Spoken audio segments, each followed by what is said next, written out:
Yesterday I was a mermaid and it was unreal. It was one of the most fun shoots I've ever been on in my life, and I was in a scale tail that was 6,000 bingo chips glued together, and it was so intricate. It was just amazing.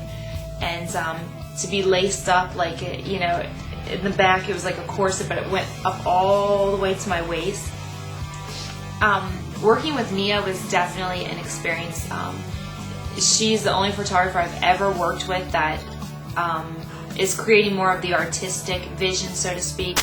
And it was a whole new ballgame for me, actually. Honestly, I do shoot after shoot, but with her, it was just that they pay attention to every little detail and to make sure everything is perfect, whether it's, you know, one scale got turned up or a piece of hair is out of place or whatever.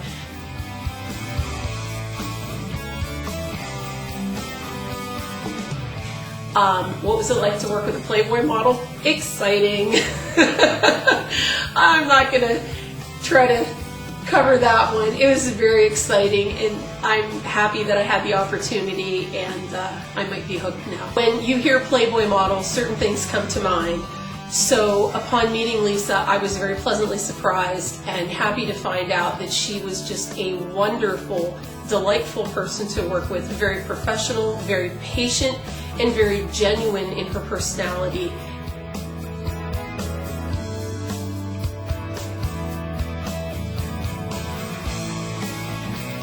That's the set.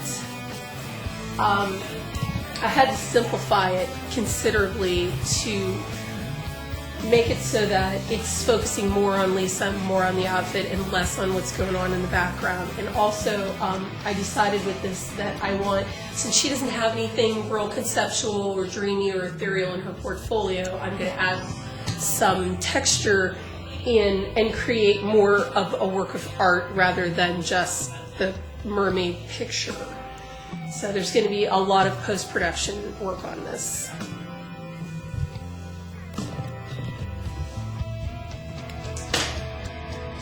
Several layers of transparent metallics behind each of the, on each of the chips, and that created a little bit of a change in color. There was 3 shades of green and 3 shades of blue, so that gave some variation, and the metallics allow them to change color a little bit when the light hits them. They get lighter or darker depending on the angle of them.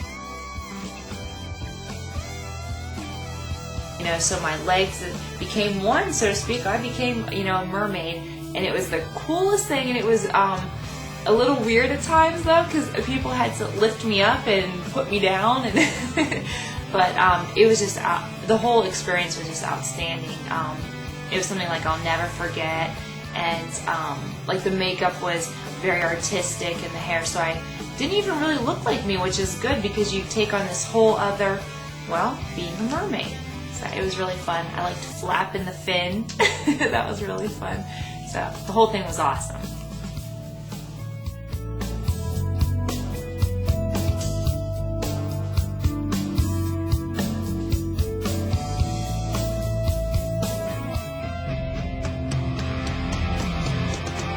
Okay, the post-production for the Lisa Neeld shoot is probably as labor-intensive as the pre-production was. Putting all these concept shoots together are very time-consuming and very long, drawn-out processes. There could be sometimes as much as 3 months lead time on these, and then I have another month at least of work after the shoot. And for Lisa in particular, this shoot is one that I'm going to put a lot of post-production artwork into, because I want these to look like paintings, like ancient or antique kind of paintings. I still want a lot of vivid color in them because I really see her as a colorful person.